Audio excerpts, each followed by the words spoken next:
The Hindu Kush Mountains don't forgive mistakes. At 11,000 feet above sea level, where the air cuts like broken glass and the rocks hold cold like a grudge, Chief Petty Officer Maya Reeves learned that truth in the worst possible way. She was dead. That's what the after-action report would say. That's what Commander James Morrison believed when he gave the order to pull back. That's what every member of SEAL Team 7 accepted as they retreated under enemy fire, leaving their sniper behind under 3 tons of granite and shale. But Maya Reeves had never been good at following expectations. The mission had started clean. Too clean. Intelligence indicated a high-value target, an Al-Qaeda logistics coordinator, holed up in a compound 17 clicks south of the Pakistan border.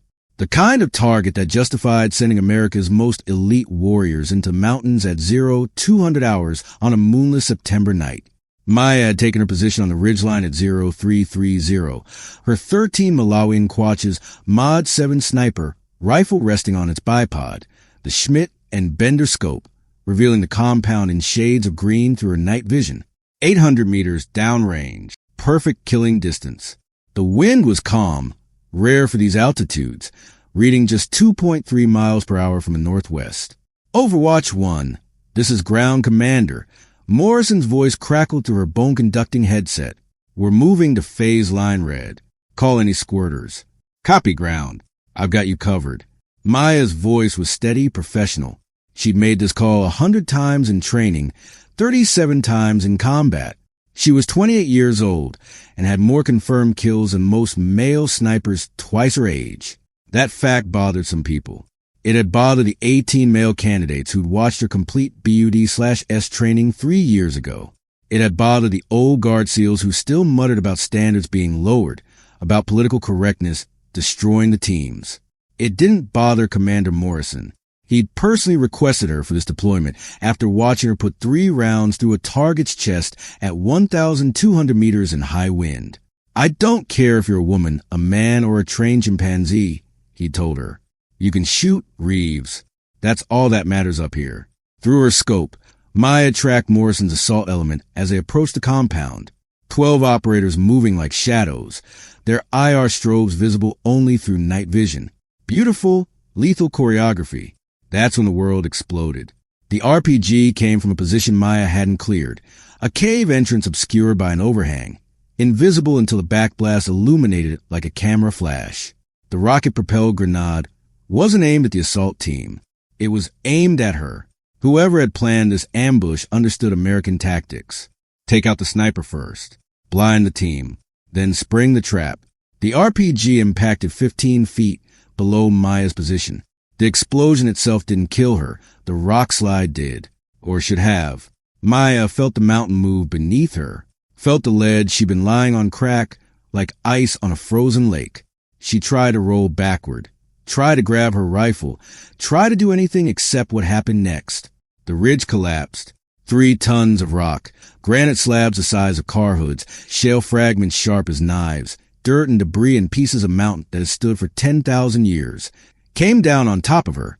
Maya's last conscious thought before the darkness swallowed her was clinical, detached. This is how I die. She didn't scream. SEALs don't scream. Commander Morrison saw the ridge collapse through his night vision, saw the explosion, the rock slide, the place where his sniper had been vanishing under a wave of stone and dust. Overwatch 1 report. He was already moving, his team pivoting from the compound assault. Reeves, talk to me. Silence. Overwatch 1, do you copy? Nothing but static and the distant sound of AK-47 fire as the enemy sprang their trap. Muzzle flashes erupted from 6 different positions. Windows, rooftops, the cave entrance where the RPG had originated. The compound wasn't housing a logistics coordinator. It was housing 30 fighters who'd been waiting for exactly this moment. Morrison's training warred with his instincts. The tactical decision was obvious. They were outnumbered, pinned down, and their overwatch was gone. Every second they stayed increased the casualty count. But Maya Reeves was up there. His sniper. His responsibility. Ground 2. Get to that ridge. Morrison barked at his second-in-command. Find Reeves.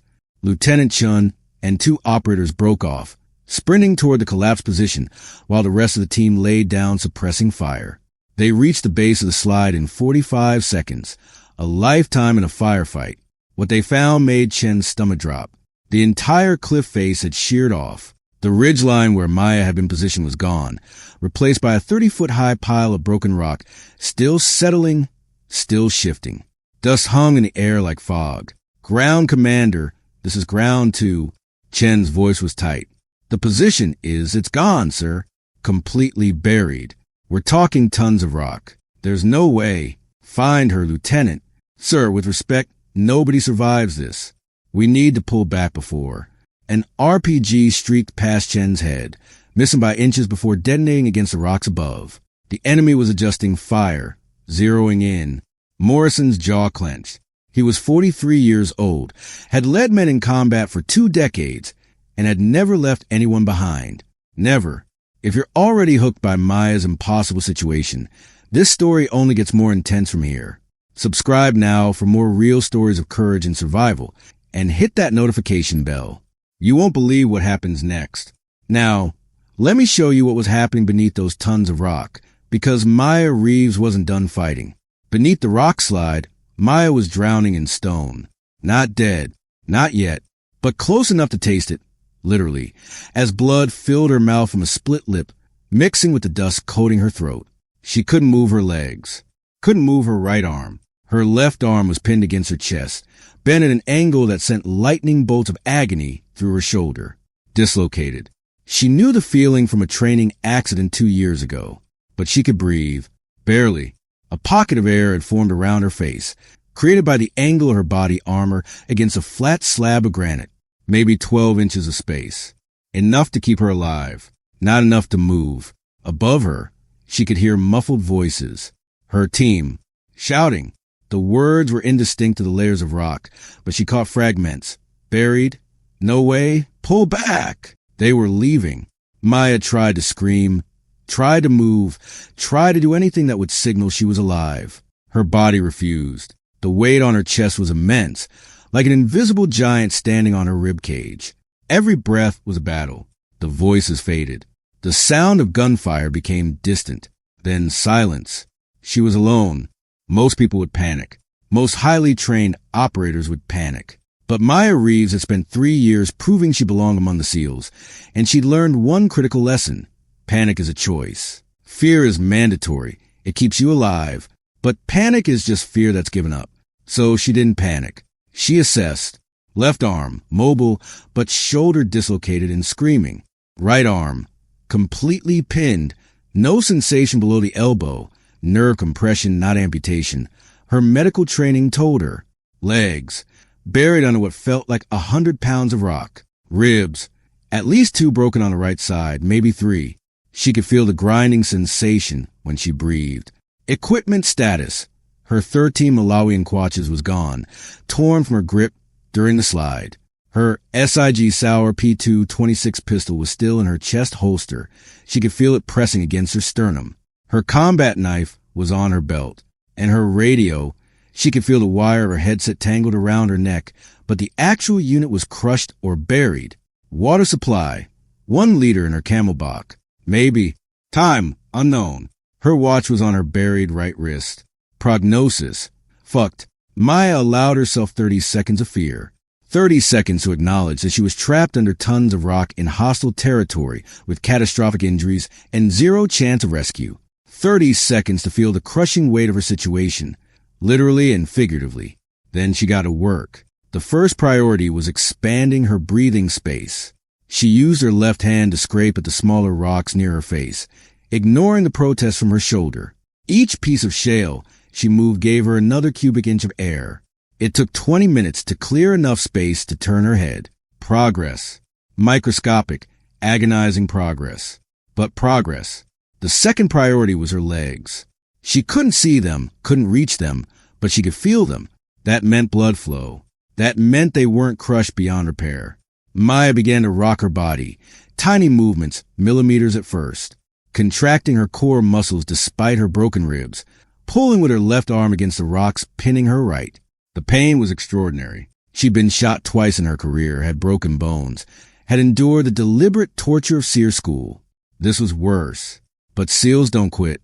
That's the whole point of BUD/S training, to find the people who refuse to quit even when every rational part of their brain is screaming at them to stop.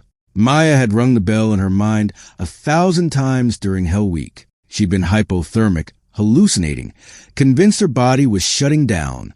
She hadn't quit then. She wouldn't quit now. 3 hours later, Maya's right arm was free. She couldn't feel most of it. The nerve compression had left her hand mostly numb, but she could move it.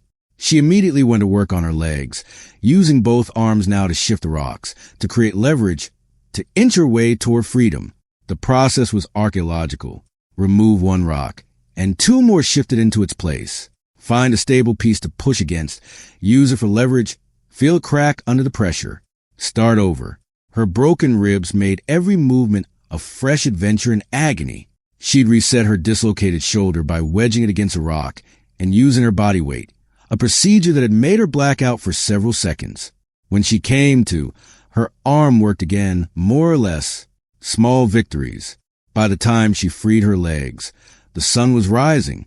She knew because thin shafts of light were penetrating the rock pile above her, illuminating the dust particles dancing in her breathing space. Morning. At least 6 hours since the collapse. Her team was gone, either dead in the ambush or extracted back to base. Either way, no one was coming for her. Maya pushed upward. The rocks shifted, one piece at a time, using every technique she'd learned in BUD/S, in Ranger School, in every crucible the military had put her through. Her hands were bleeding, her fingernails torn. Her uniform was shredded, blood from a dozen lacerations mixed with sweat and dust to form a paste on her skin. She didn't care. She was moving up. When Maya's head broke through the surface of the rock slide, the Hindu Kush Mountains had never looked more beautiful. She lay there for a full minute, gasping in the thin mountain air, feeling the sun on her face. Alive. Against every statistical probability, against the judgment of her team, against the tons of rock that should have been her tomb. She was alive. Then she heard the helicopter. Not friendly. The sound was wrong, the distinctive whump-whump of rotor blades. But the pitch was off. Not an American MH-60 Blackhawk. This was something else. Something enemy. Maya forced herself to move, crawling over the rocks on her belly, her body screaming protest. She reached the edge of the slide and looked down into the valley. What she saw made her forget her pain for a moment. A helicopter, an old Soviet-era Mi-8, probably flown by Taliban or local militia, was crashed in the valley floor about 2 kilometers away. It was burning, black smoke rising in a pillar. But that wasn't what caught her attention. There was a second crash site, closer, maybe 800 meters from her position. An American Black Hawk, its rotors twisted, its fuselage crumpled against the rocks. And around it, muzzle flashes. A firefight. Survivors. Maya's training took over. She cataloged the tactical situation with the cold efficiency that had made her a SEAL. Friendly forces pinned down. Enemy forces advancing. No visible backup. She had no rifle. No radio. No backup. She was catastrophically injured, alone in hostile territory, and had just spent 6 hours clawing her way out of a grave.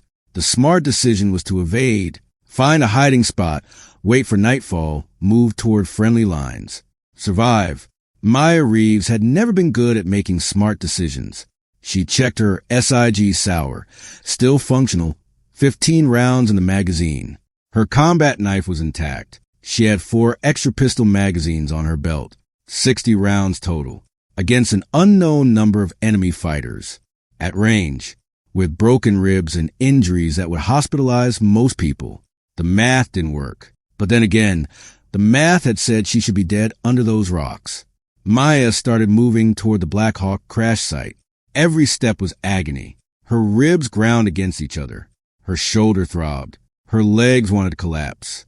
She ignored all of it, falling into the rhythmic breathing pattern they'd taught her in BUD/S. Box breathing, for counts in, hold 4, for counts out, hold 4. Pain is just information. You don't have to act on it. She moved tactically, using the rocks for cover, staying low. The firefight below was intensifying. She could hear the distinctive bark of M4A1 carbines mixing with the deeper rattle of AK-47s. The Americans were outnumbered. As she got closer, Maya could make out the situation more clearly. The Black Hawk had gone down hard, probably mechanical failure or enemy fire, and 4 soldiers were using the wreckage as cover.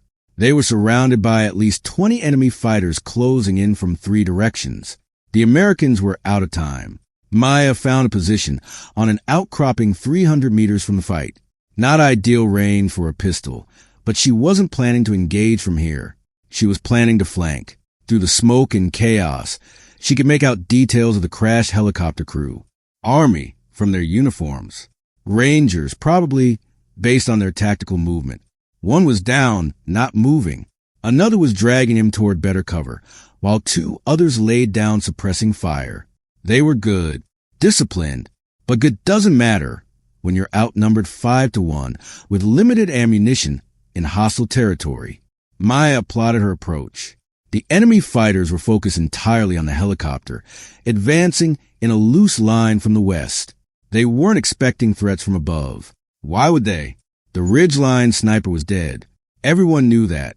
She began her descent, moving from rock to rock, using every piece of cover.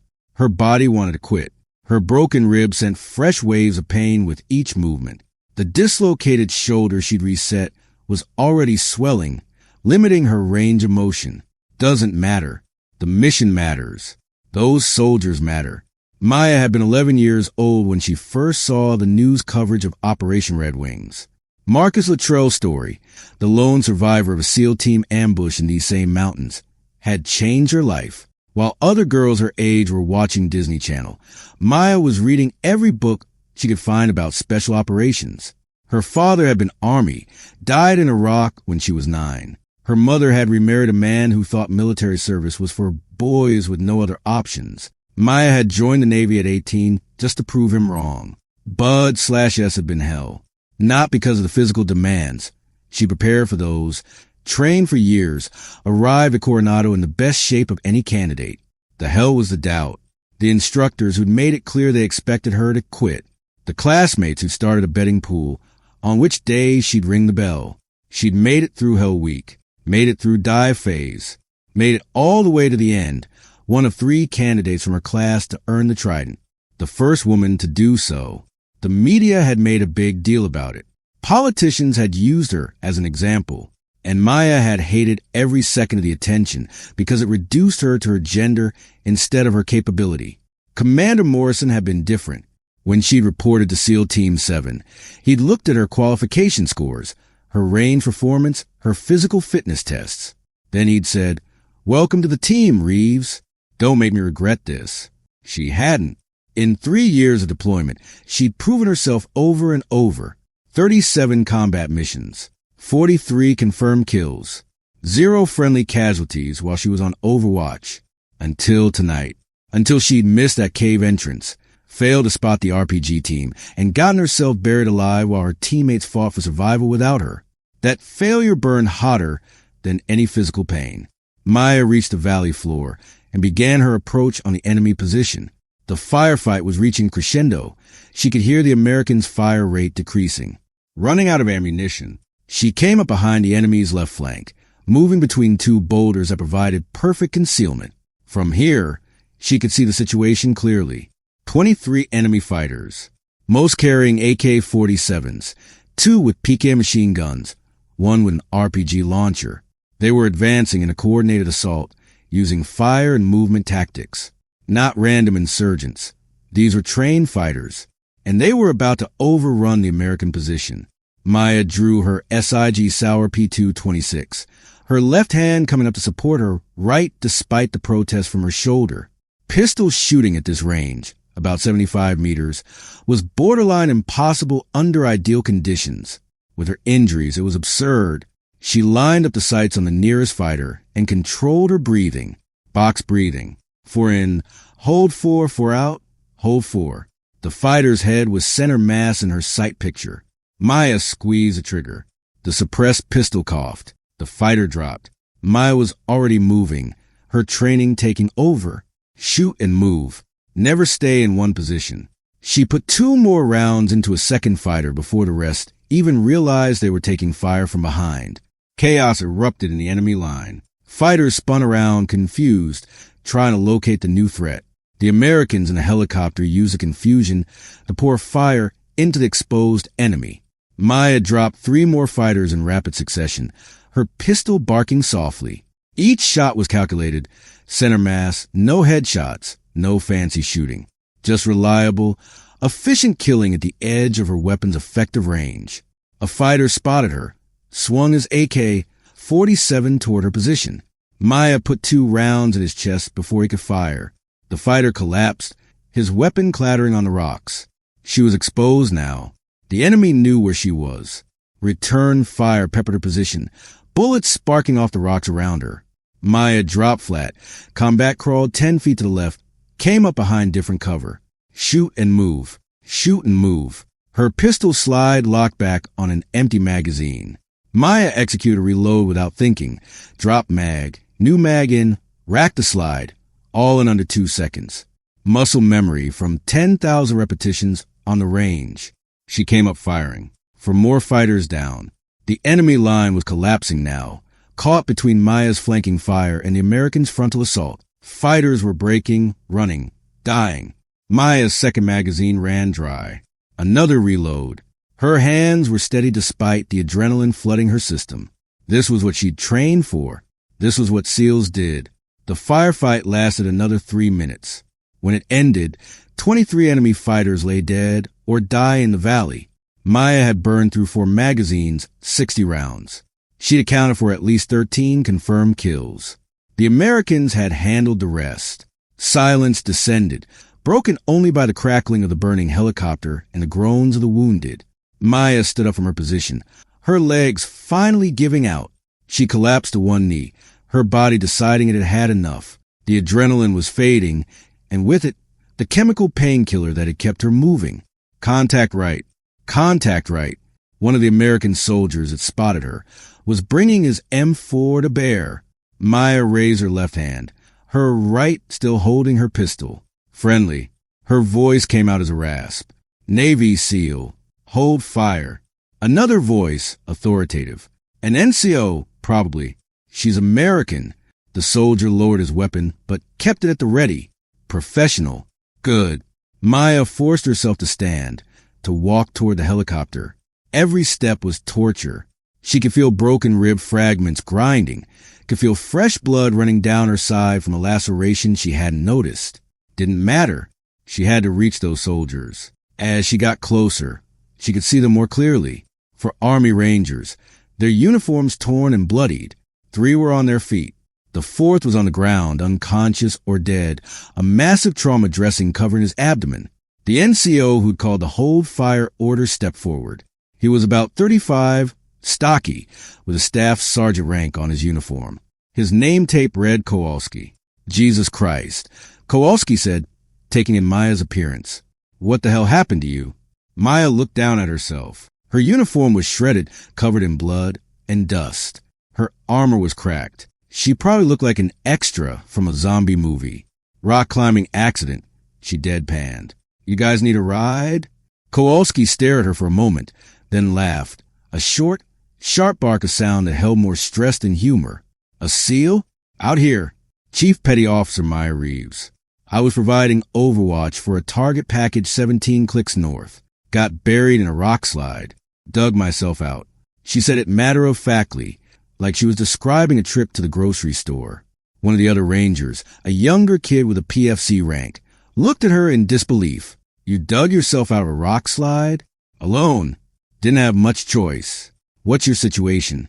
Kowalski's expression hardened. Mechanical failure brought us down 6 hours ago. We've been fighting off attacks since dawn.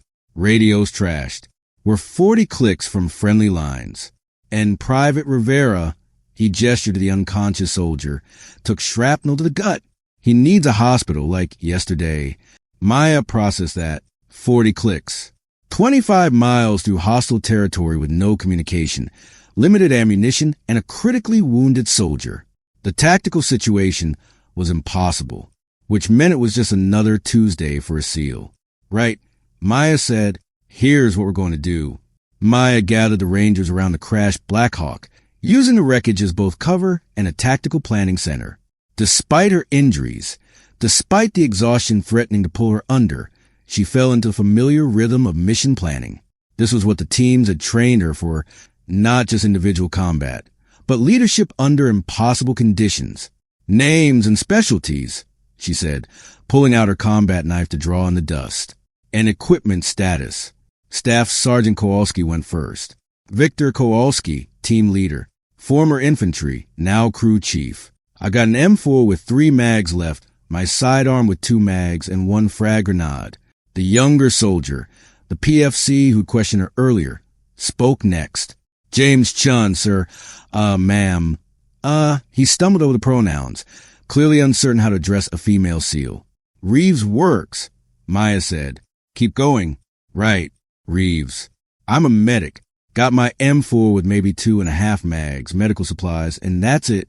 The third ranger was older, maybe late 20s, with a specialist rank. Built like a linebacker, with hands that looked like they could crush walnuts.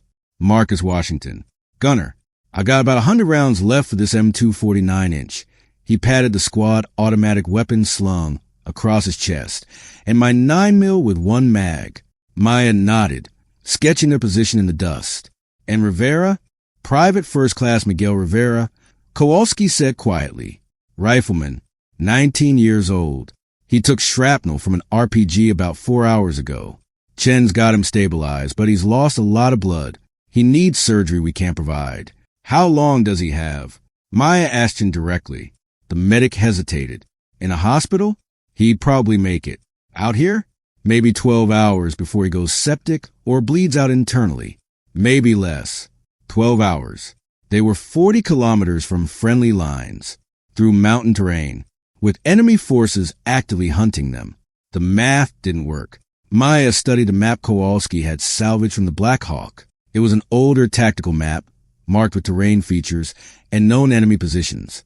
She oriented it to their current location, using the sun and her internal compass. Here's our situation, she said, gathering the Rangers closer.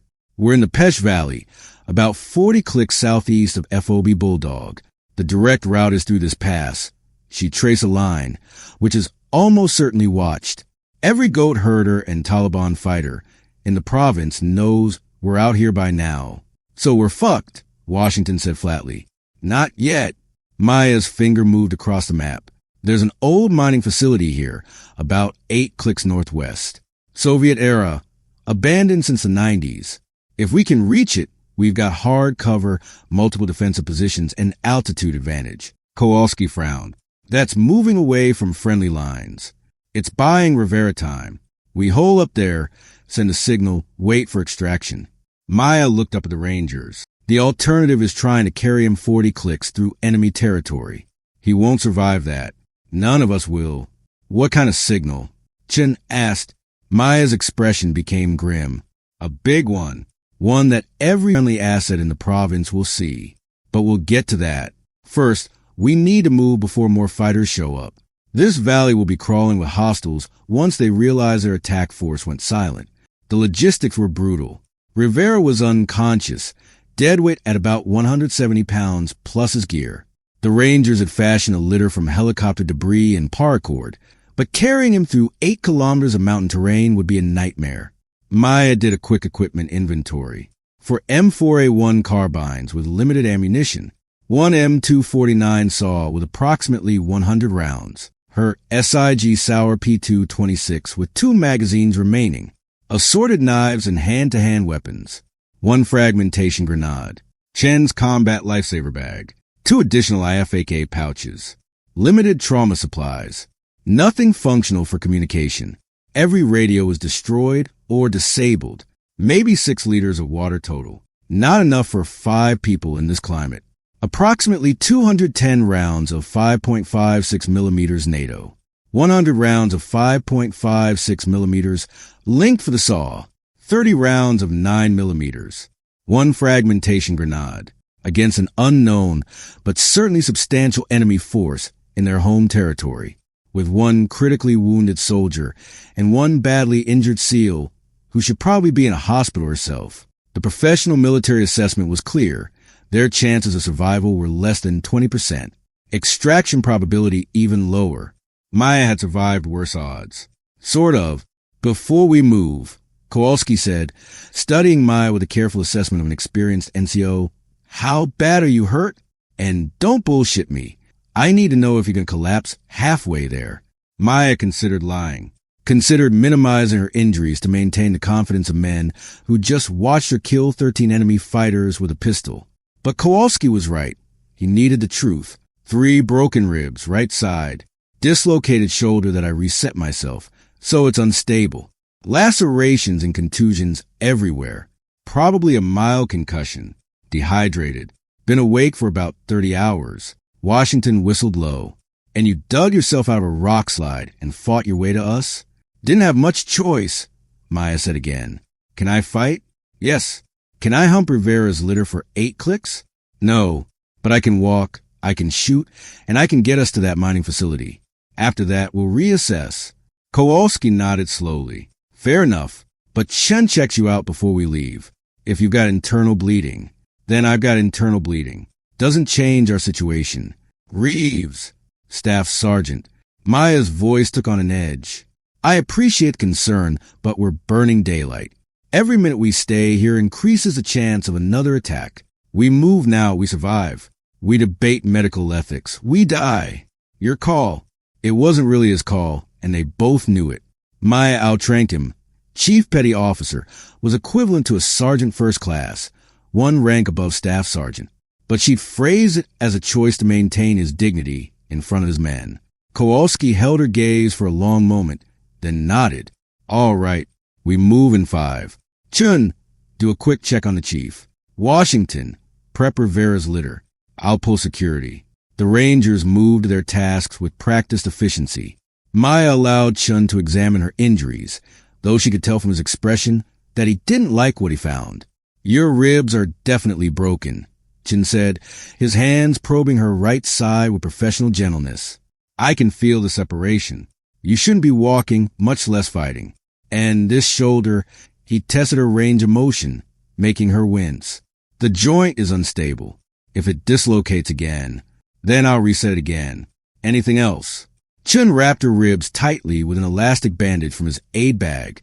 It helped, but not much. This laceration on your leg needs stitches. These cuts on your hands are infected or about to be.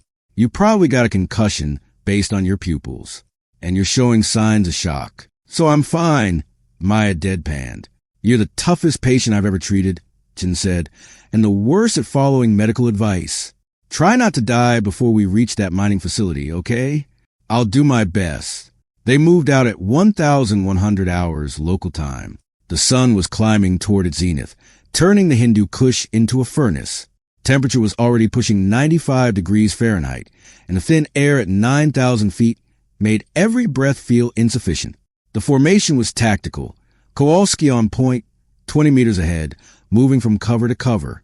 Maya behind him, despite her injuries, still the most experienced operator in the group. Washington and Chun carried Rivera's litter, rotating every 15 minutes to manage the weight. They moved slowly, painfully slowly, making maybe 1 kilometer per hour. Every step was calculated. They stayed off the trails, moved through the hardest terrain possible to avoid detection, used the rocks and vegetation for concealment, stopped every 10 minutes to listen, to watch, to ensure they weren't being tracked. Maya's body was staging a full-scale rebellion. Her broken ribs sent lightning bolts of pain with each breath. Her shoulder throbbed with every movement. The lacerations on her hands and legs burned. She was dehydrated, exhausted, running on empty. She ignored all of it. Pain is just information. You don't have to act on it. 2 hours into movement, Kowalski raised his fist, the signal to halt.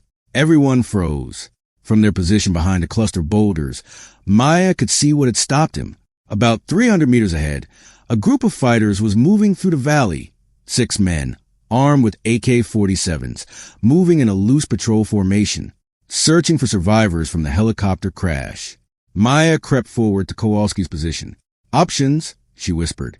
We wait for them to pass, he whispered back, or we take them out. If we wait, they might spot our trail. If we engage, the noise brings more fighters. So, what do you recommend? Maya studied the terrain, the enemy patrol pattern, the available cover.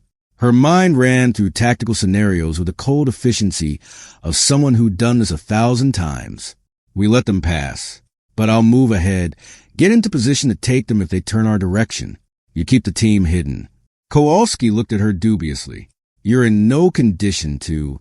Staff Sergeant, I'm a SEAL sniper with 13 confirmed kills from today alone.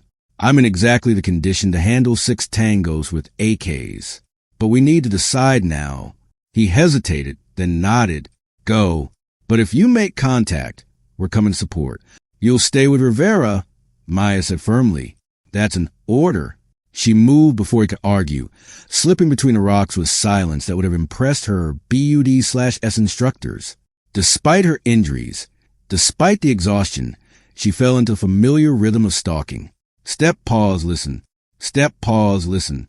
Weight on the balls of her feet, breathing controlled, weapon ready. The enemy patrol was moving in a search pattern, clearly looking for something but not particularly alert. That was good. Overconfidence was an advantage she could exploit. Maya reached a position 40 meters from the patrol route, nestled between 2 boulders that provided both cover and concealment. She drew her SIG Sauer, checked her remaining ammunition. 15 rounds in the current magazine, plus 1 more full mag, 30 rounds total for 6 targets if this went bad. The math worked, but barely. The patrol passed within 30 meters of the Rangers' hiding position. Maya watched through a gap in the rocks, her pistol trained on the lead fighter. 1 word from him, 1 shout of alarm, and she'd have to engage. The fighters moved slowly, talking in Pashto. She caught fragments, something about the helicopter, about American bodies, about payment for recovered weapons. They were scavengers as much as soldiers. 1 fighter stopped, looking directly at the boulder cluster where the Rangers were hidden. Maya's finger tightened on the trigger. If he shouted, if he raised his weapon, she'd have maybe 2 seconds to drop him before he alerted the others. The fighter stood there for an eternity, probably 15 seconds, but feeling like an hour. Then he spat on the ground, said something crude in Pashto, and moved on. The patrol disappeared around a bend in the valley.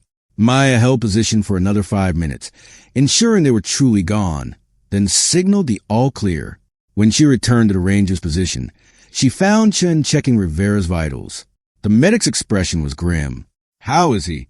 Maya asked quietly. Holding on. Barely. His blood pressure is dropping. We need to get him to that facility soon, or... Chen didn't finish the sentence.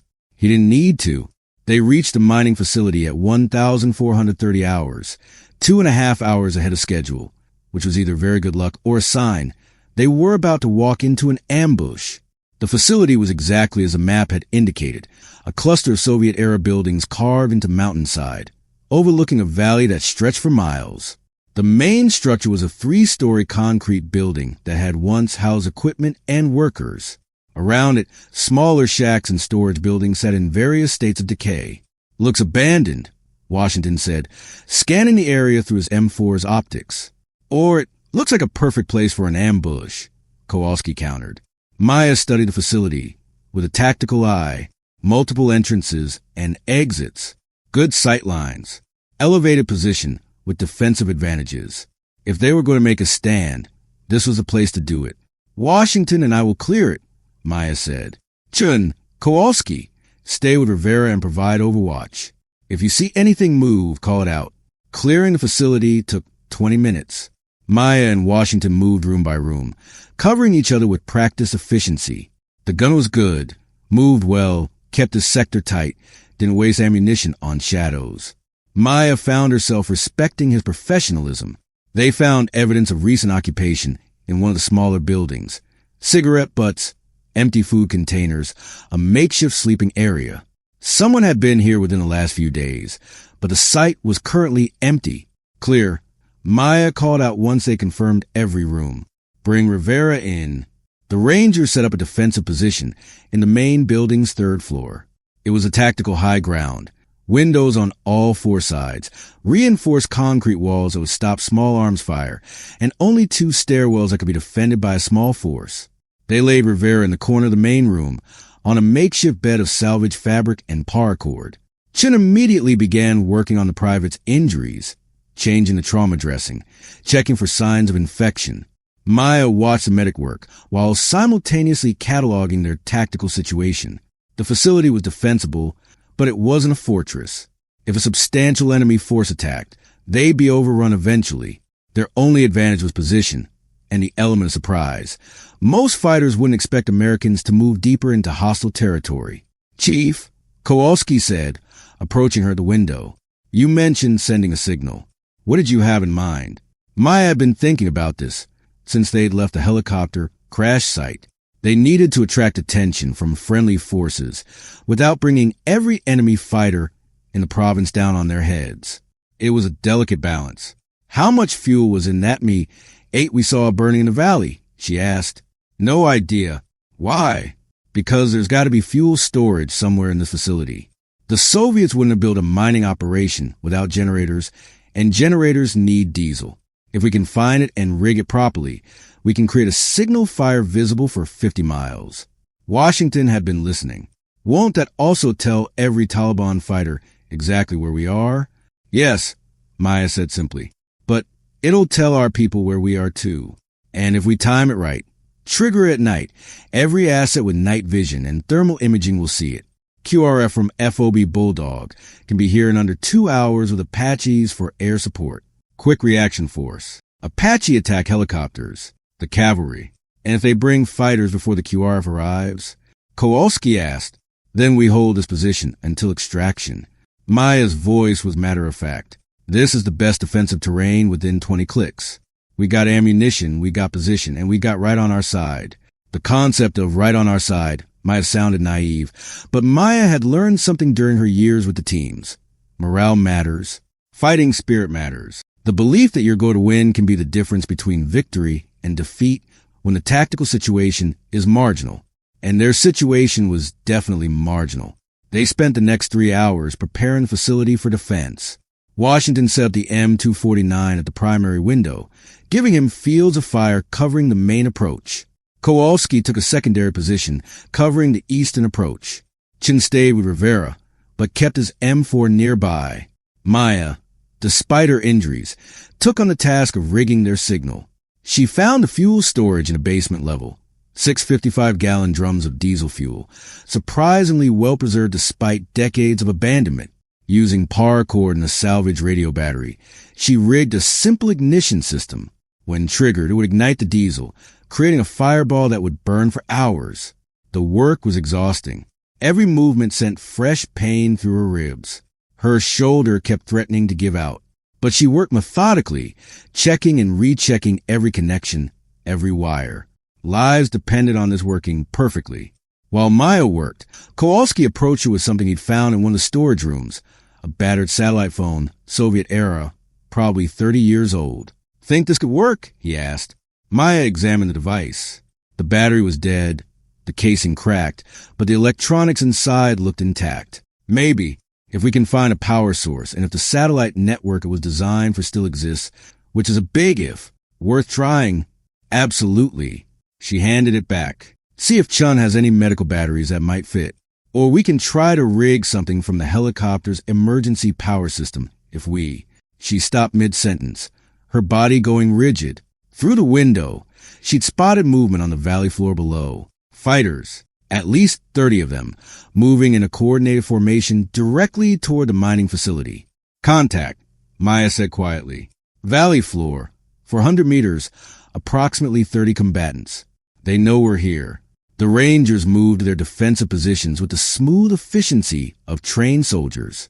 Washington chambered around in his M249. Kowalski raised his M4 to his shoulder. Chin stayed with Rivera but pulled his rifle closer. Maya assessed the situation with cold tactical calculation. 30 fighters against 4 affected combatants, 2 of whom were injured. They had the high ground and defensive positions, but they were outnumbered 7-1. The math still didn't work in their favor. "Rules of engagement?" Washington asked. Maya made the call without hesitation. "We let them get close. I want them committed to the assault before we open fire. Once we engage, we don't stop until they're dead or retreating. Conserve ammunition, control pairs, no spray and pray. Washington, you got the heavy gun. Wait for my signal, then suppress their advance." Kowalski, You take targets of opportunity. Chun, watch our 6 for flankers.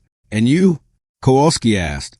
Maya checked her SIG Sauer, her last 2 magazines. I'll be where I need to be. The fighters below were spreading out, clearly preparing for an assault. They'd spotted the mining facility and correctly assessed it as either a defensive position or a hiding spot. Either way, they were coming to investigate. 300 meters, Washington called out, tracking them through his optics. Maya's mind was working through scenarios, calculating odds, planning for contingencies. This wasn't her first firefight. Wasn't even her first desperate last stand. But it might be her last if they didn't play this perfectly. Hold fire, she said calmly. Let them commit.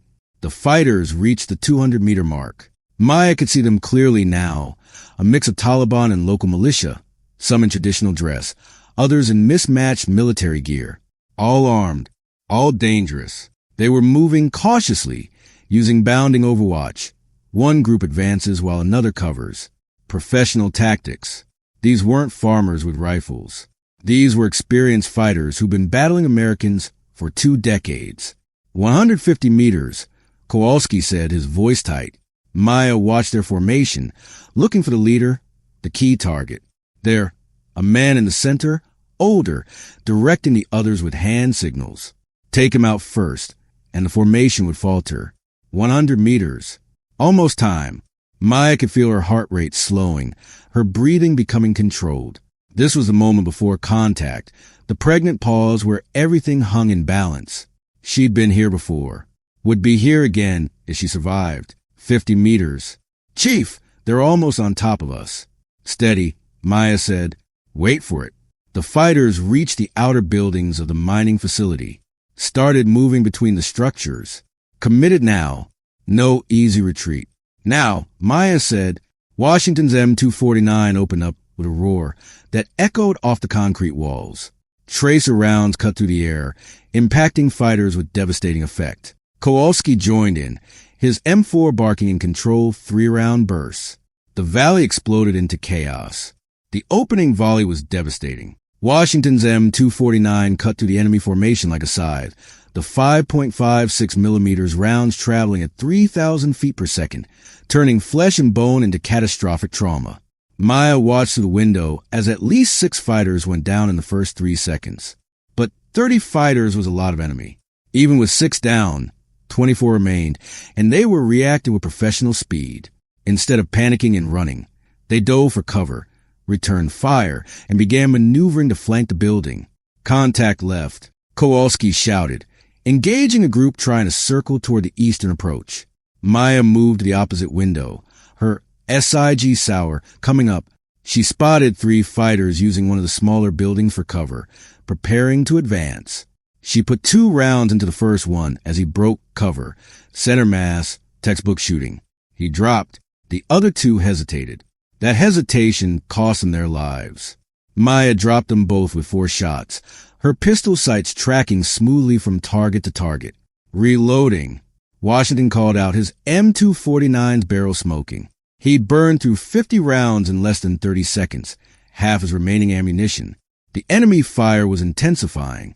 AK-47 rounds were punching through the windows, sparking off the concrete walls. 1 round passed close enough to Maya's head that she felt the sonic crack. She dropped below the window line. Combat crawled 3 feet to the right, popped back up in a different position. Shoot and move. Always move. The firefight settled into a deadly rhythm. The Rangers would engage, force the enemy to take cover, then shift positions before a turn fire could zero in on them. It was a dance Maya had learned in a dozen previous engagements, a ballet of violence that required perfect timing and ice-cold nerves. But they were bleeding ammunition. Every trigger pull meant 1 less round for the next engagement, and the enemy kept coming. Chun!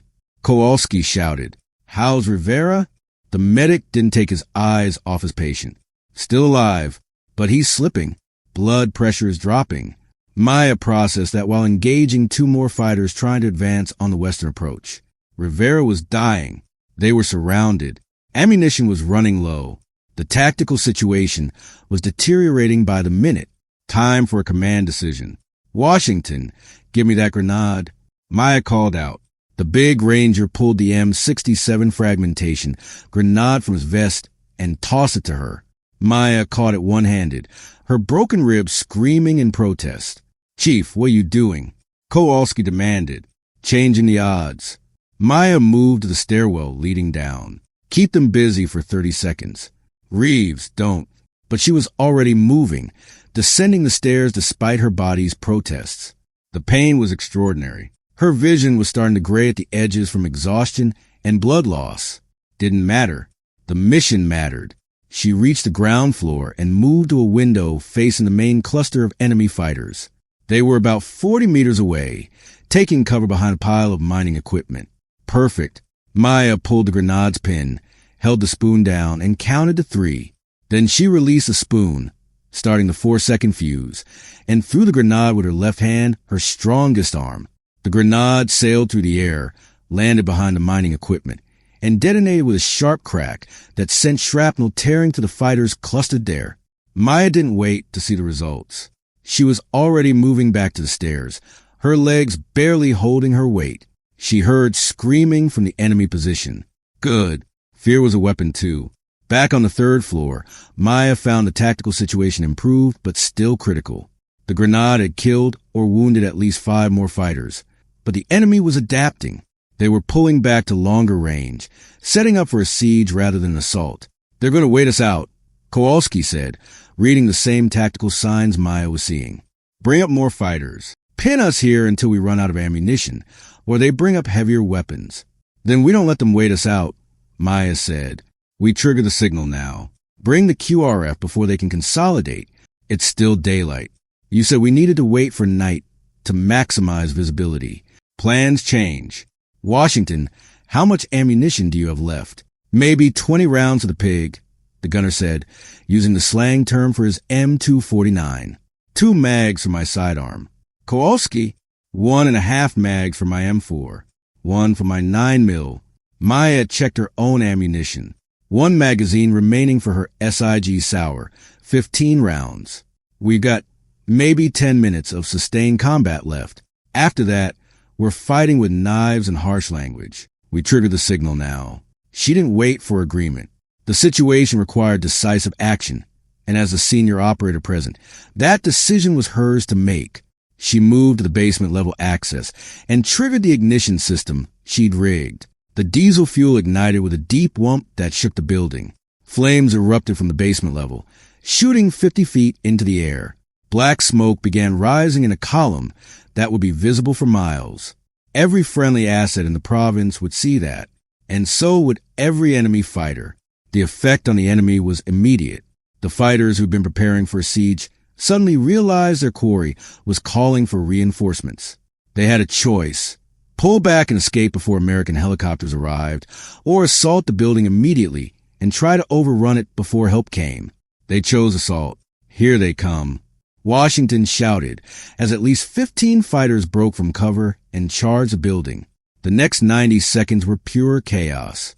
Washington's M249 roared, cutting down fighters as they crossed open ground. Kowalski fired controlled bursts, dropping targets with professional efficiency. Maya engaged from her window, her SIG Sauer barking steadily. But they kept coming. For every fighter that fell, 2 more seemed to appear. Maya watched her slide lock back on her final magazine. Empty. She was out of pistol ammunition. She dropped the SIG, drew her combat knife with her left hand, and moved to the stairwell. If they breached the building, she'd fight them hand to hand. She'd fought with knife before, in a dark room in Fallujah, when her rifle had jammed. She'd survived that. She'd survived this. "Contact on the stairs," Chin shouted. A fighter had made it inside, was climbing toward them. Maya met him at the 2nd floor landing. The fighter was young, maybe 20, his AK-47 coming up. She was faster. Her knife caught him in the throat, a precision strike that severed his carotid artery. He collapsed, drowning in his own blood. 2 more fighters appeared behind him. Maya engaged the first one. Her knife worked brutal and efficient. Block his rifle, close the distance, drive the blade up under his ribs into his heart. He dropped. The second fighter got a shot off. The AK round hit Maya in her left shoulder, the bad one, and the impact spun her around, sent her crashing into the concrete wall. Pain exploded through her body, fresh and overwhelming. The fighter advanced, raising his rifle for the kill shot. Washington appeared at the top of the stairs and put 3 rounds into the fighter's chest. The man collapsed, his weapon clattering on the steps. "Chief!" The big gunner rushed down, grabbed Maya's good arm, hauled her upright. "You hit." Maya assessed. The round had gone through her shoulder, through and through, missing bone but tearing muscle. Her left arm was useless now. Blood was running down her tactical vest. "I'm fine," she lied. "Get back to your position." "Chief, you're shot." "Get back to your position." She said it with enough command authority that Washington obeyed, though his expression made it clear he knew she was full of shit. Maya climbed back to the 3rd floor, using the wall for support. Her body was shutting down. She knew the signs: shock setting in, blood pressure dropping, vision tunneling. She'd been running on adrenaline and stubborn refusal to die for hours now, but even SEALs have limits. She made it to the top floor to find the assault had broken. Bodies littered the ground around the building. 23 enemy fighters lay dead or dying. The remaining fighters had pulled back, probably waiting for reinforcements. "How many got away?" Maya asked Kowalski. 6, maybe 7. They're regrouping about 400 meters out. The staff sergeant looked at her shoulder, his expression grim. "You need Chun to look at that. Rivera first." "How is he?" Chin answered from his position with the private. "Still hanging on. Your signal better bring help soon, because I'm running out of medical miracles." Maya nodded, then nearly fell. Kowalski caught her, eased her into a sitting position against the wall. "Easy, Chief. You've done enough. Let us handle security while." "How long?" "Until QRF arrives." Maya interrupted. Kowalski checked his watch. "If they launched immediately after seeing your signal?" 90 minutes, maybe 2 hours. 90 minutes. Maya wasn't sure she had 90 minutes left in her. The gunshot wound was bad, worse than she wanted to admit, combined with her other injuries. Her body was reaching its operational limit, but 90 minutes wasn't that long. She'd endured longer in SEER training. She'd held positions longer during previous deployments. 90 minutes was nothing. She just had to stay conscious. The next hour passed in a strange, suspended state. The enemy fighters maintained their distance, clearly waiting for reinforcements before attempting another assault. The Rangers held their positions, conserved their remaining ammunition, and watched the sky for friendly helicopters. Maya drifted in and out of consciousness. Chin had bandaged her shoulder as best he could, but she was still bleeding internally, still running on fumes. She kept her combat knife in her good hand, her right hand, and stayed at her window. If she was going to die, she'd die fighting. Private Rivera stopped breathing at the 60-minute mark. Chun tried everything: CPR, emergency stimulants, procedures that would have made an ER doctor proud. But you can't replace a liter of blood with field medicine. Rivera had held on as long as humanly possible. His body simply gave out. Time of death, 1,647 hours. Chin said quietly, his voice cracking. He was 23 years old, who'd done everything right, and it hadn't been enough. Washington put a hand on the younger man's shoulder. "You did good, brother. He lasted this long because of you." Kowalski covered Rivera's body with a salvaged tarp. They'd carry him out when the helicopters came. No one left behind, not even the dead. Maya watched this with distant awareness. Another death to add to today's count. Another soldier who died because she'd missed that RPG team, because she'd gotten buried, because she hadn't been able to prevent this entire clusterfuck. The guilt was familiar. She'd carried it since her first combat death 3 years ago, a teammate who'd taken a sniper round while she was repositioning. It never got easier. The weight just became more familiar. At the 75-minute mark, they heard it, the distinctive whump, whump, whump of helicopter rotors. But the sound was wrong. Too many birds coming from multiple directions. Maya forced herself to focus. Through her gray-tinged vision, she spotted them. 2 AH-64 Apache attack helicopters coming in fast from the northwest, with 2 UH-60 Black Hawks trailing behind. The cavalry had arrived, but so had the enemy reinforcements. Through the smoke of their signal fire, Maya could see vehicles approaching from the valley, At least 3 technical trucks mounting heavy machine guns, plus what looked like 40 or 50 fighters on foot. It was going to be a race. Could the Apaches engage the enemy before they overran the mining facility? Could the Black Hawks extract the Rangers before the situation collapsed completely? The Apaches answered that question by opening fire with their M230 chain guns. The 30mm rounds tore through the approaching vehicles with devastating effect. One technical exploded in a fireball. Another flipped onto its side. The fighters scattered, diving for cover as the attack helicopters made their gun runs. Black Swan 4-1, this is ground element. Kowalski transmitted on the emergency frequency the helicopters were monitoring. We have 4 personnel at this location, 1 Kia, multiple wounded. Enemy forces closing on our position. Request immediate extraction. Ground element Black Swan 4-1 copies. Came the response. We got Apaches clearing your LZ now. Stand by for pickup. What's your... Wait, who is this? You're not the Black Hawk crew we're looking for. Negative 4-1. That crew is down. We're... Kowalski paused, glanced at Maya. We're what's left. The Black Hawks came in fast. Their pilots flying with the aggressive confidence of aviators who'd done combat extractions 100 times before.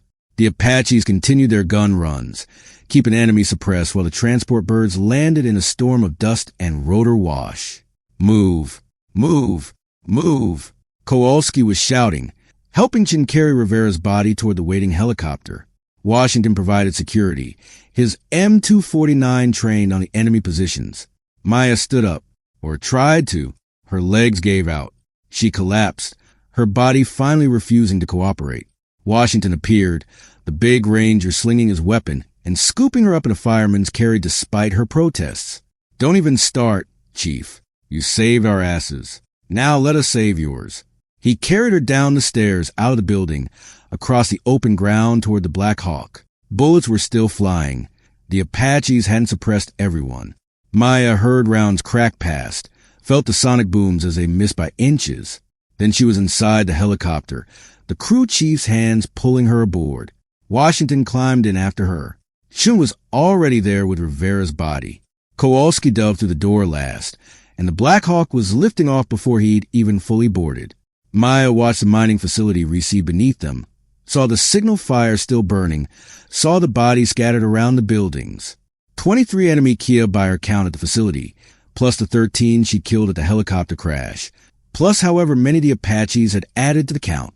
It had been a very bad day to be an enemy fighter in the Pesh Valley.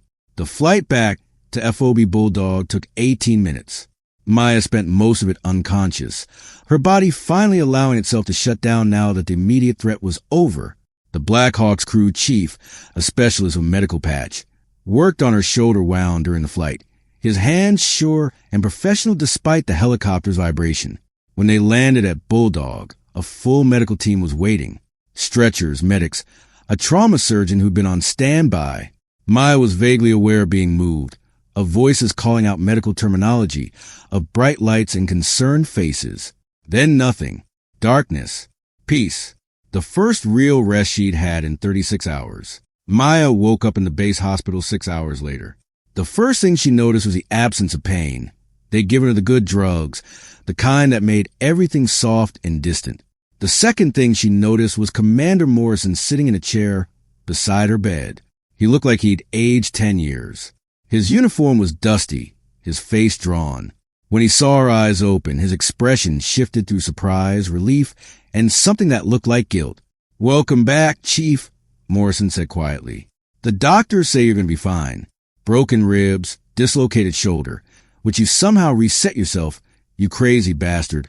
Multiple lacerations, severe contusions, mild concussion, and a through-and-through gunshot wound to your left shoulder, plus dehydration, exhaustion, and what the doc called general systemic trauma consistent with being buried alive under several tons of rock." Maya's throat was dry, her voice coming out as a rasp.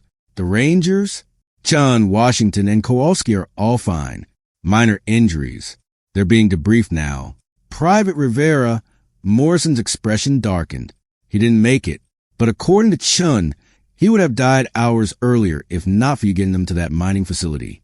"I failed to spot the RPG team," Maya said. It was a thought that had been haunting her since the moment the ridge collapsed. If I had been more thorough clearing that cave in trance. Reeves. Morrison's voice took on the tone of command. Stop. I've reviewed the drone footage from the mission. That cave entrance was invisible from your position, completely obscured by an overhang. There's no way you could have spotted it. The only reason we even know it's there now is because the enemy used it. But no buts. You did your job perfectly. What happened was bad luck, bad intelligence, and an enemy who knew exactly how to set a trap for our tactics. Not your fault. Maya wanted to argue, but the pain medication was making it hard to organize her thoughts. How'd you find me? The Rangers. Morrison leaned forward. When the ridge collapsed, we tried to dig you out. Spent 45 minutes trying to find you before the tactical situation forced us to pull back. We left IR strobes at the site, hoping you'd somehow survive. His voice cracked slightly. We extracted, got back to base, filed a Kia report. I was writing the letter to your mother when the call came in about an American distress signal from the Pesh Valley. We launched the QRF thinking it was a downed Black Hawk crew we'd been looking for all day, and imagine our surprise when we found you up there with 3 Rangers, surrounded by enemy dead, having fought off multiple assaults with injuries that should have killed you. Morrison pulled a folder from his bag and set it on the bedside table. The after-action report is in here. You should read it when you're feeling better. But the short version, you killed at least 36 enemy fighters confirmed, possibly more. You led 3 Rangers and a critically wounded soldier 8 kilometers through hostile territory to a defensible position. You rigged a signal system that brought rescue forces. And you held off multiple attacks with injuries that would have incapacitated most operators. He paused, meeting her eyes. The commander of SEAL Team 7 is recommending you for the Navy Cross. The Rangers are recommending you for a Silver Star. There's talk of a Medal of Honor, though you know how political that gets. Maya didn't care about medals. She cared about the mission, about the men she'd saved and the ones she hadn't. Rivera's family will be told that their son died a hero, fighting to the last, and that his final hours were extended because a Navy SEAL refused to leave American soldiers behind. Morrison's voice was firm. They'll also be told that 4 soldiers came home because of him, because his team fought together to the end. It was a small comfort. Not enough, but something. The Taliban is calling you Ibn al-Jabal now, Morrison continued. Mountain Wolf. Apparently, the enemy fighters you engaged thought you were a ghost or a demon. Several survivors are claiming you died multiple times and kept coming back. Despite herself, Maya almost smiled. That's ridiculous. Is it? Because from my perspective, you should be dead about 3 times over. Buried under a rock slide. Should be dead. Hiking 8 clicks with broken ribs and a dislocated shoulder. Should have collapsed. Fighting off multiple assaults while suffering from shock and blood loss. Should have passed out. Taking a rifle round to the shoulder and staying the fight. Should have been incapacitated. He leaned back. So maybe you are a ghost. Or maybe you're just the toughest operator I've ever served with, and I've been doing this for 22 years. They sat in silence for a moment.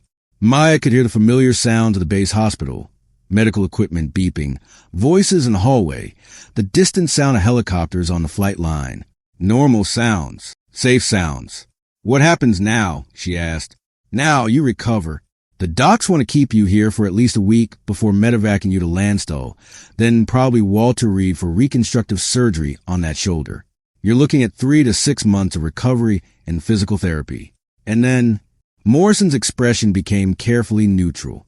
And then, you have some decisions to make. You've got enough time in for retirement, if you want it. You'd go out a hero with full honors. Or you can return to the teams. Though command is going to want to discuss your future role, given that this incident is going to draw a lot of media attention. In other words, her presence had become politically complicated.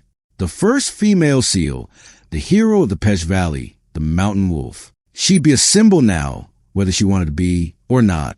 I want to come back, Maya said without hesitation. To the teams, to operational status. I'm not done yet. Morrison nodded slowly. I figured you'd say that. And for what it's worth, I want you back. You're one of my best operators, male, female, or otherwise. But it's not going to be easy.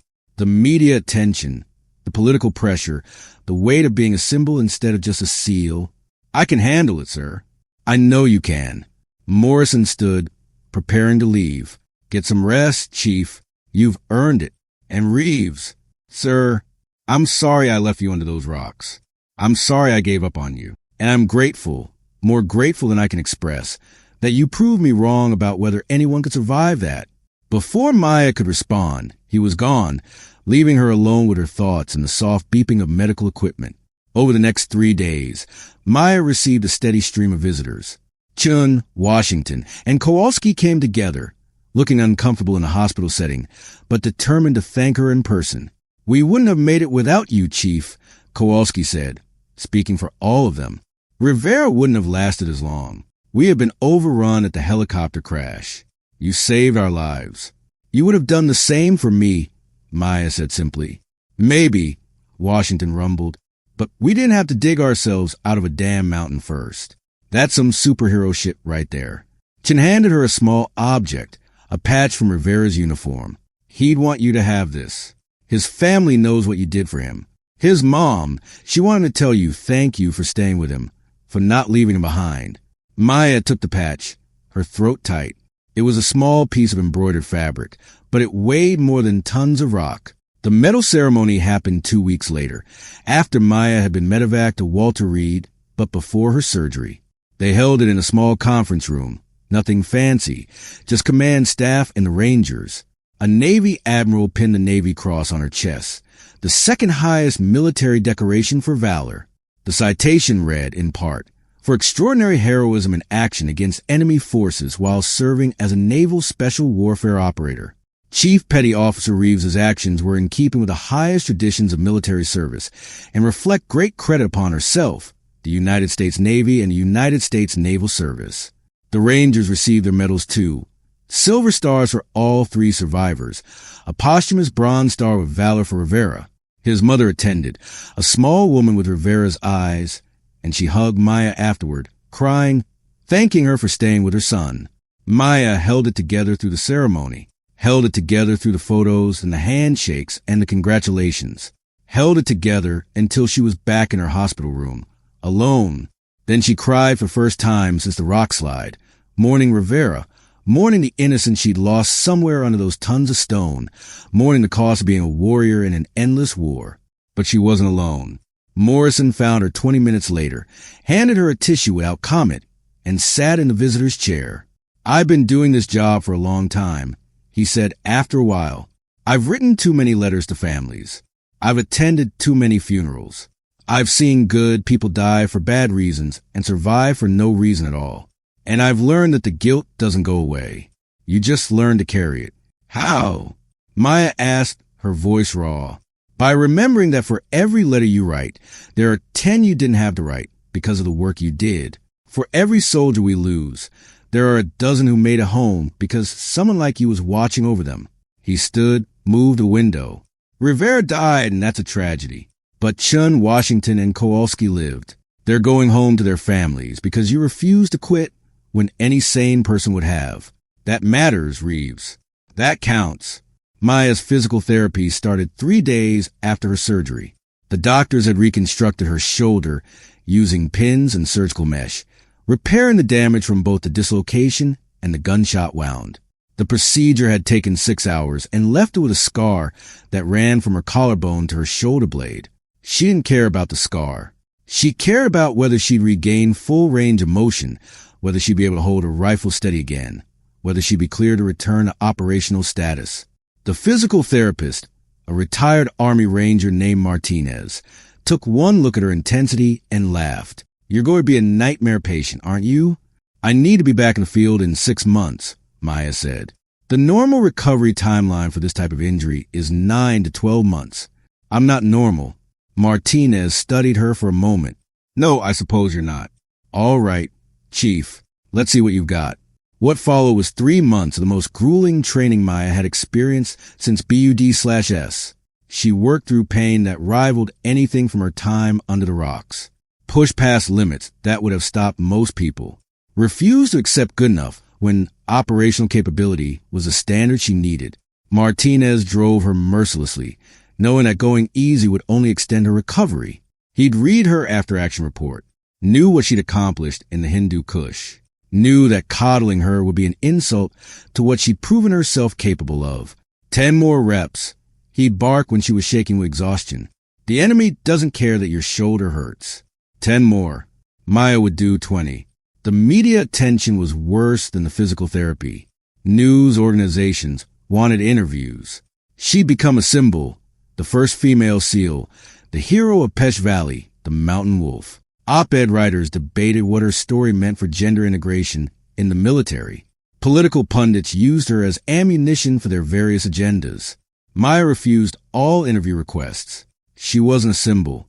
She was a SEAL who'd done her job under difficult circumstances. The fact that she happened to be female was incidental to her capability, but the attention didn't stop. Someone leaked photos from the hospital. A blogger found her social media from before she joined the Navy and posted about her background. Her mother was contacted by reporters and, to her credit, told them all to go to hell. The worst moment came when a conservative news anchor questioned whether the after-action report had been exaggerated for political purposes, suggesting that a woman couldn't possibly have accomplished what was claimed. Morrison released the drone footage the next day.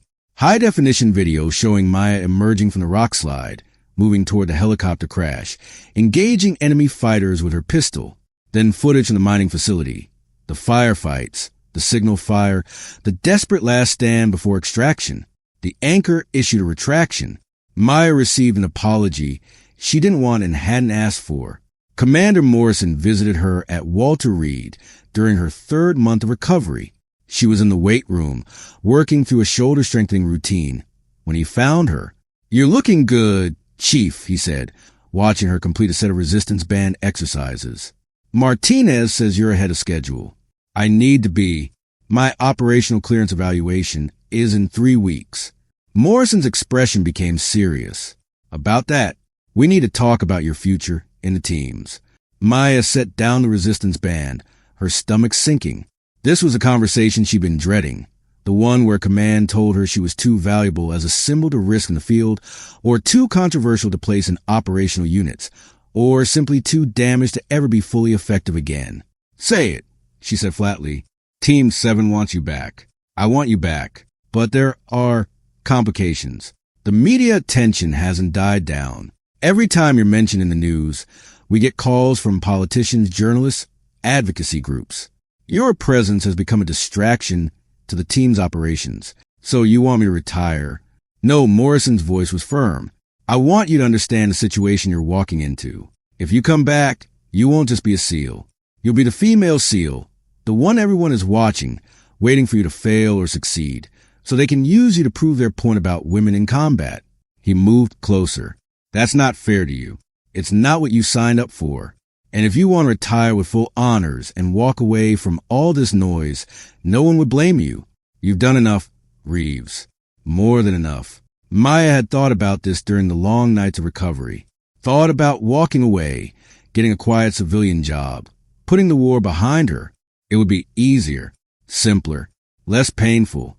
But she kept coming back to one memory, the moment she'd broken through the rock slide and seen the sun.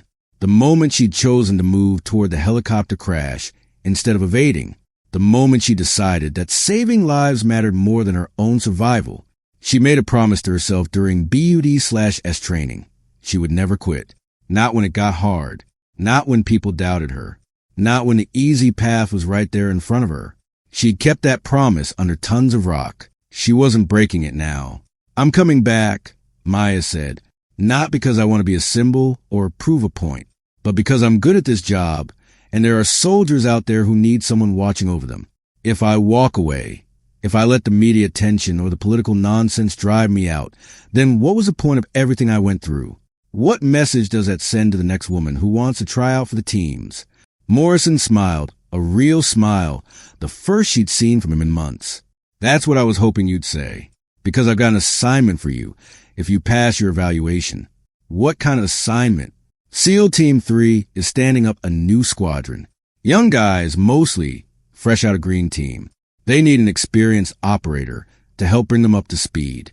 Someone who can teach them not just the tactics, but the mindset, the refusal to quit even when the situation is impossible. He handed her a folder. "It's a training billet not a direct action role. You'd be stateside for at least a year, working with candidates and new team members. Less glory than being on the line, but arguably more important. You'd be shaping the next generation of SEALs. Maya opened the folder, scanned the details. It was a good assignment, prestigious, important work, and it would get her away from the media circus, give her time to fully recover while still serving. But it wasn't what she wanted. "What about my spot on Team 7? She asked. Morrison sighed. "Still there if you want it. But like I said, it comes with complications." "I'll take it." "Reeves." "Sir, with respect, I didn't claw my way out of a mountain and fight through hostile territory just to take a training billet. I'm an operator. That's what I do. If the media attention is a problem, I'll deal with it. If my presence is controversial, that's command's problem, not mine. I belong in the field." Morrison studied her for a long moment, then nodded slowly. "All right, but you need to pass your evaluation first. And not just pass. You need to prove you're back to full operational capability. No shortcuts, no lowered standards because of what you went through." "I wouldn't want them," Maya said. "I know. That's why I'm not worried about you." The operational clearance evaluation was held at the Naval Special Warfare Training Facility in Coronado. Maya returned to the place where she'd earned her trident 3 years earlier, now as a decorated combat veteran, with scars both visible and invisible. The evaluation was brutal. 3 days of physical fitness tests, marksmanship qualifications, combat swimming, diving, land warfare, and tactical scenarios designed to push candidates to their limits. The standards were the same as initial SEAL qualification, no accommodation for her injuries or her time away from the teams. Maya attacked the evaluation with the same intensity she'd brought to the Hindu Kush. Her shoulder protested, especially during the combat swimming events. Her ribs, still healing, ached during conditioning runs. Her body reminded her constantly that she'd been through trauma. She ignored it all. Pain is just information. The marksmanship qualification was on the final day. Maya stood at the firing line with her 13 Malawian Quachas Mod 7, the same model she'd been carrying when the ridge collapsed. The distance was 800 meters, the same distance she'd been engaging from that night in Afghanistan. For a moment, she was back there, felt the mountain shaking beneath her, saw the ridge collapsing, experienced again the terror of being buried alive. Then she breathed, box breathing, for counts in hold 4, for counts out hold 4, and the memory faded. She was here. She was alive. She was a SEAL. Maya settled into her shooting position, controlled her breathing, and squeezed the trigger. 10 shots, 10 hits, all within the kill zone. The range officer, a crusty SEAL Master Chief who'd been evaluating candidates for 15 years, lowered his binoculars and grunted. "Welcome back, Chief. You're cleared for operational duty." Maya returned to SEAL Team 7 in early December, 6 months after the Pesh Valley incident. The team had deployed and rotated back in her absence, conducted 3 successful operations, and lost no personnel. Life had gone on without her, as it always did in the military. But when she walked into the team room on her first day back, carrying her gear bag, the entire team stopped what they were doing and erupted in applause. It wasn't protocol. It wasn't professional, but it was genuine. Commander Morrison stood at the front of the room, a rare smile on his face. All right, knock it off. We got work to do. Chief Reeves, welcome back. You're with Chalk 2 for the next training cycle. We deploy in February, so you got 8 weeks to shake off the rust." "Roger that, sir." The team returned to its work, but Maya felt the difference. She'd proven something in Hindu Kush, not just herself, but to every operator who'd ever questioned whether a woman belonged in the teams. She was no longer the female SEAL. She was just a SEAL who'd done something extraordinary under impossible circumstances. It was all she'd ever wanted. 3 weeks into her return, Maya received a letter from Staff Sergeant Kowalski. He'd been promoted, was back with his unit, doing well. The letter was short, matter of fact. Soldier. "Chief Reeves, just want to let you know that Washington got married last month. Chun is applying to physician assistant school. I'm doing good. Got orders to Fort Bragg. We don't talk much about what happened in the Pesh Valley. Hard to put into words, you know? But I wanted you to know that we think about you. Wonder how you're doing. Hope you're back doing what you do best. I've been in the Army for 14 years. Served with a lot of good soldiers. But I never served with anyone like you. What you did for us, pulling yourself out of that rock slide, fighting your way to our position, keeping us alive. That's the kind of thing you read about in Medal of Honor citations. You saved our lives. Rivera didn't make it, and that hurts. But 3 of U.S. did make it, and our families have us back because you refused to quit when anyone else would have. Thank you doesn't cover it. But thank you anyway. Semper Fi, SFC Victor Kowalski. P.S. Washington says if you're ever near Fort Benning, he owes you the biggest steak dinner in Georgia. Maya read the letter 3 times, then carefully filed it with her important papers. Some things were worth keeping. The real test came during her first operation back with Team 7. It was a relatively straightforward mission, a high-value target in Syria, similar tactical setup to the one that had gone wrong in Afghanistan. Maya would provide overwatch while the assault element moved on the target compound. The night before the operation, Morrison pulled her aside. "You good for this?" he asked quietly. "Yes, sir. Because if you need more time." "I'm good, sir. I've been doing this job for 3 years. One bad mission doesn't change that." Morrison nodded, but his eyes were concerned. "That rock slide, it would have broken most people. If you're experiencing any PTSD, any hesitation." "Sir," Maya met his gaze steadily. "I'm not going to lie and say it doesn't affect me. I think about it, dream about it sometimes. But that's not the same as being unable to do my job. When I'm behind that rifle, I'm focused on the mission. Everything else fades away." "All right, but I want you to promise me something." "Sir, if you ever reach a point where it's not fading away, where the memories are interfering with your performance, you tell me. Immediately. No tough guy routine, no pushing through when you shouldn't." "Deal. Deal." The operation went flawlessly. Maya took her position on a rooftop 600 meters from the target compound and watched as Morrison's assault element moved into position. Her 13 Malawian Quaches was steady, her breathing controlled, her mind clear. When a guard appeared on the compound's roof, potentially compromising the assault, Maya made the call and took the shot. 1 round, 600 meters, through the guard's chest before he could raise an alarm. The assault element breached, secured the target, and extracted without incident. On the helicopter ride back to base, Morrison caught her eye across the cabin and nodded once. Approval.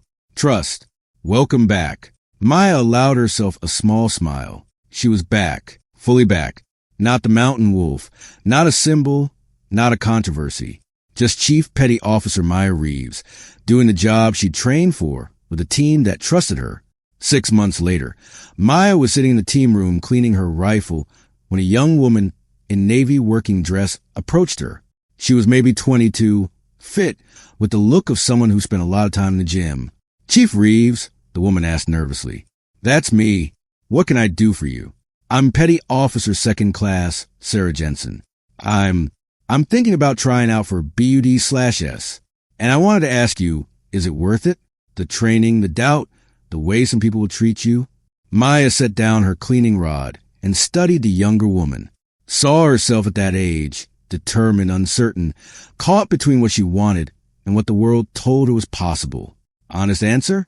Maya said, "It's the hardest thing you'll ever do. The physical training will break you down more than you can imagine.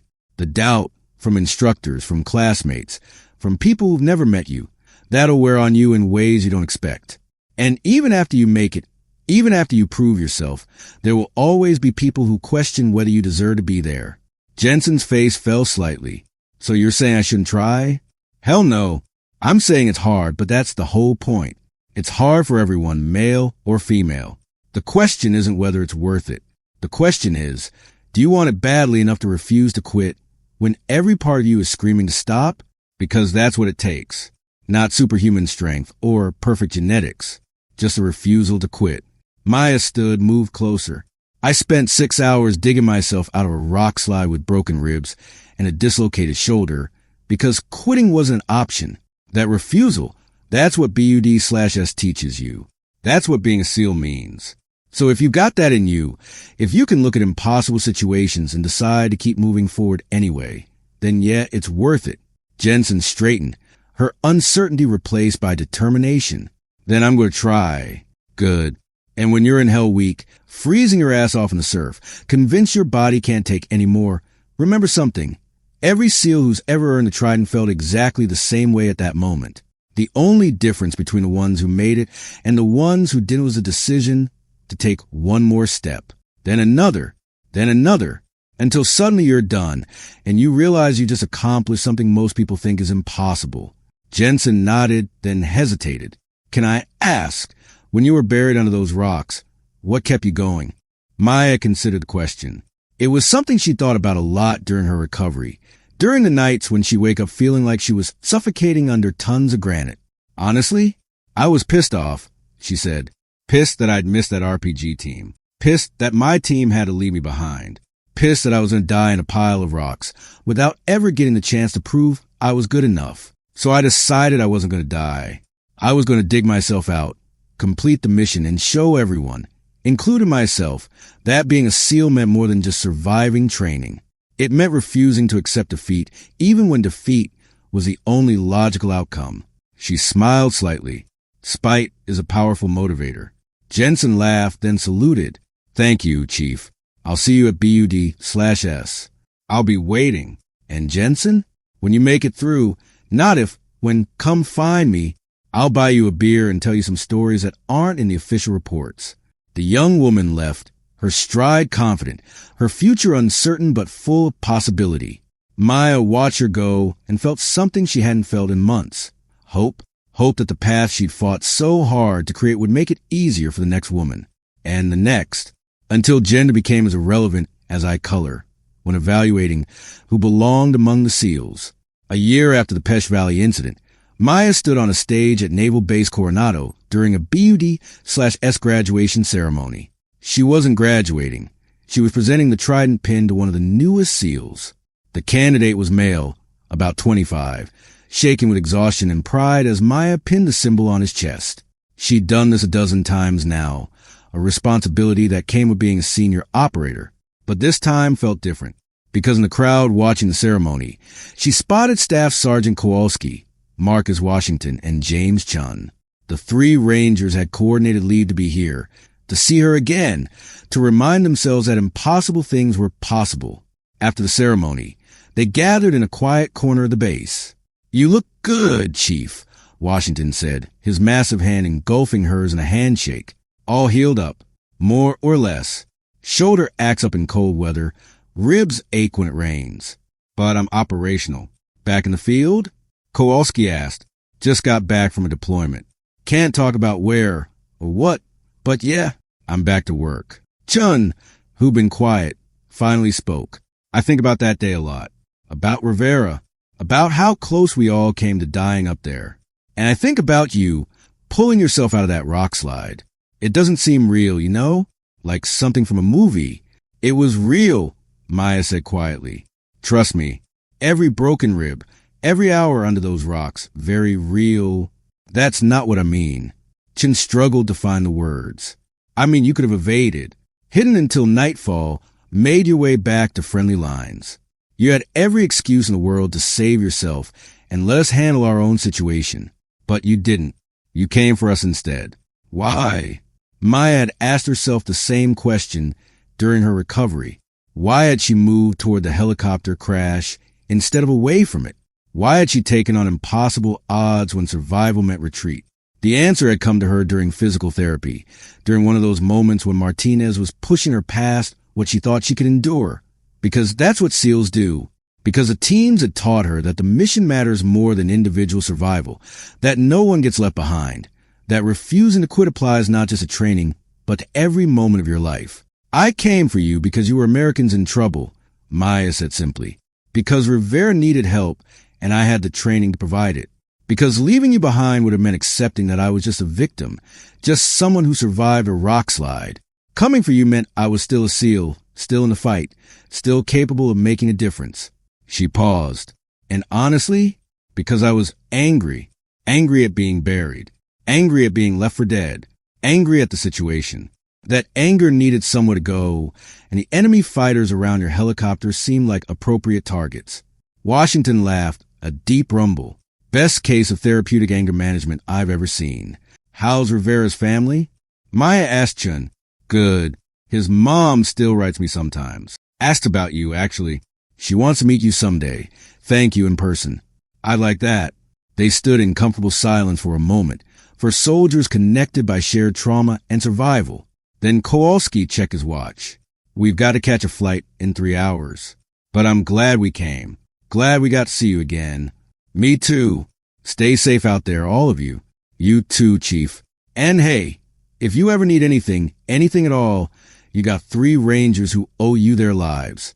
That's not a debt we forget. After the Rangers left, Morrison found Maya standing alone at the beach, watching the sun set over the Pacific. The same beach where she'd run countless miles during BUD/S training, where she'd nearly quit a dozen times, where she'd learned what it truly meant to be a SEAL. Beautiful evening, Morrison said, joining her. Yes, sir. I've been thinking about that night in Afghanistan, about my decision to pull back and leave you under those rocks. Sir, we've talked about this.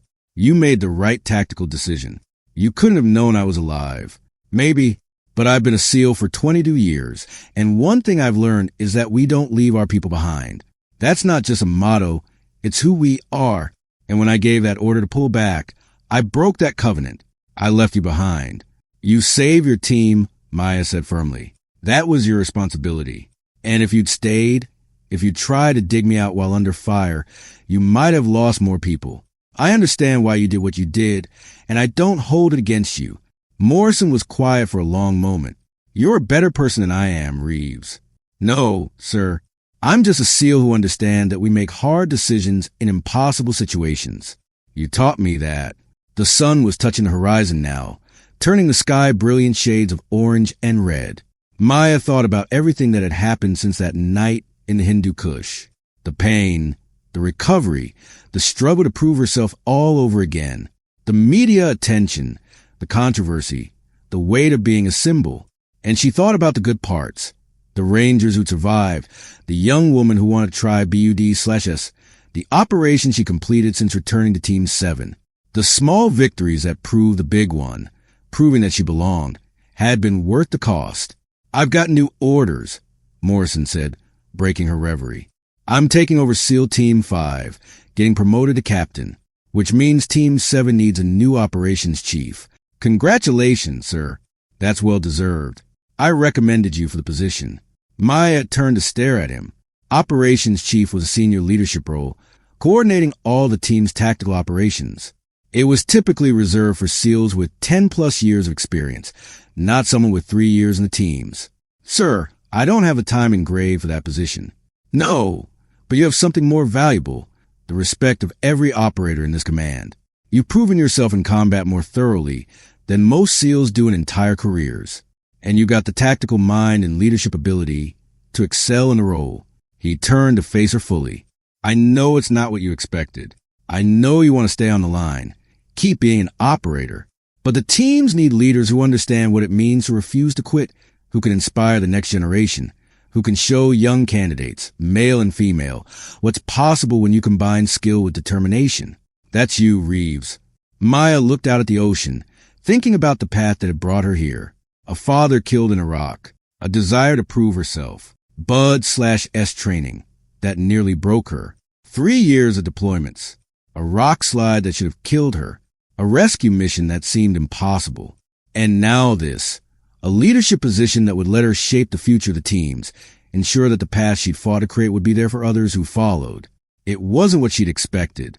But then again, nothing in her SEAL career had been what she expected.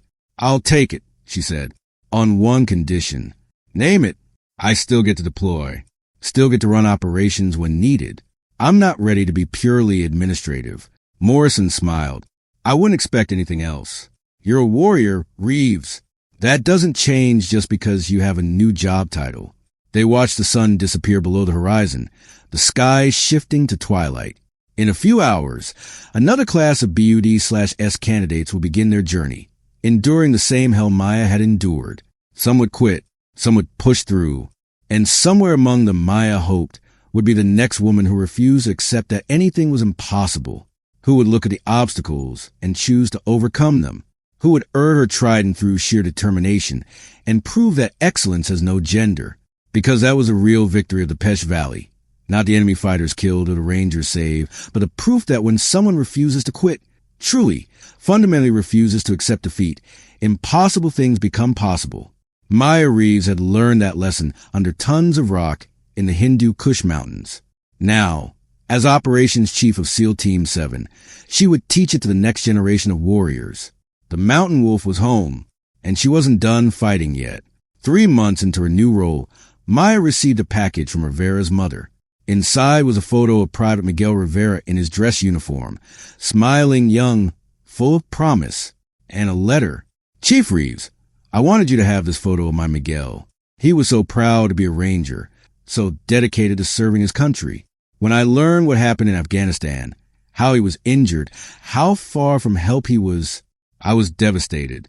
But then I learned about you, about what you did to keep him alive those extra hours, about how you fought to save him and his team.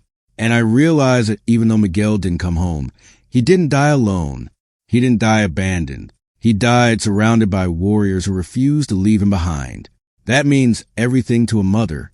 Everything. The army told me you were injured too, that you should have been dead, but somehow survived, that you saved 3 soldiers while battling injuries that would have killed most people. They told me you're a hero, but to me, you're more than that. You're the answer to a mother's prayer, that if my son had to die far from home, please let him not die alone. You were there with him, Chief Reeves. You gave him every chance, and you brought his brothers home. Thank you will never be enough, but thank you anyway. With eternal gratitude, Maria Rivera." Maya hung the photo in her office, where she'd see it every day. A reminder of why the job mattered, why refusing to quit mattered, why every mission, every operation, every decision she made as operations chief had real consequences for real people. Private Miguel Rivera hadn't made it home, but his sacrifice had meaning. His team had survived, and his mother had the comfort of knowing he hadn't died abandoned in a foreign land. Some days, that had to be enough. 2 years after the Pesh Valley incident, Maya stood in a briefing room at Naval Special Warfare Command, presenting to a room full of senior officers. The topic, lessons learned from unconventional rescue operations. On the screen behind her, a tactical map showed her movement from the rock slide to the helicopter crash to the mining facility. Red dots marked enemy positions. Blue lines showed her route. Numbers cataloged the confirmed kills. "The key takeaway," Maya said, addressing the room with the confidence of someone who'd lived the experience, "is that tactical situations are never truly hopeless. There are always options, always choices, always ways to affect the outcome. The question is whether we're willing to pay the price to execute those options." A rear admiral in the front row raised his hand. "Chief, in your after-action report, you mentioned that the smart decision would have been to evade and self-extract. Why didn't you make that choice?" Maya considered her answer carefully. "Because, sir, being smart isn't always the same as being right. The smart decision would have saved 1 SEAL. The right decision saved 3 Rangers. I joined the teams to make a difference, not to make smart choices that protect myself at the expense of the mission." The admiral nodded slowly. That mindset, that willingness to sacrifice personal safety for mission, that's what separates special operations forces from conventional units. But it's also what gets people killed. How do you teach operators to balance those competing priorities? Honestly, sir, I don't think you can teach it. You can teach tactics, techniques, procedures. But the willingness to run toward danger instead of away from it, that's something operators either have or they don't. Our job in selection and training is to identify the people who have it and give them the skills to survive. The briefing ended with polite applause. Maya gathered her materials, her mind already on the next task, a training evolution with new Team 7 members scheduled for tomorrow morning. As she left the building, she passed a memorial wall where fallen SEALs were honored, hundreds of names dating back decades. Heroes who'd made the same choice she'd made in the Hindu Kush, mission before self. She wouldn't be joining those names today, but she accepted that someday she might. That was the nature of the profession she'd chosen. You did dangerous work in dangerous places, and sometimes the outcome wasn't survival. But that didn't change the calculus, didn't change the commitment. Didn't change the fact that when Americans were in trouble, SEALs moved toward the sound of gunfire, not away from it. Maya walked to her car, her shoulder aching slightly in the cool evening air. Physical reminder of the Pesh Valley, of the rock slide, of the bullets and the fighting, and the desperate struggle to survive. But she didn't regret any of it. Not the pain, not the recovery, not the cost. Because 3 Rangers had gone home to their families. Because Private Rivera hadn't died alone and abandoned. Because a young woman named Sarah Jensen had just graduated BUD/S, the second female to earn the Trident, and had cited Maya as her inspiration. Because impossible things were possible when you refused to quit.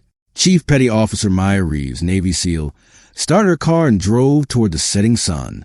Tomorrow would bring new challenges, new missions, new opportunities to prove that excellence knew no gender, no limitations, no boundaries except the ones we accepted. She didn't plan to accept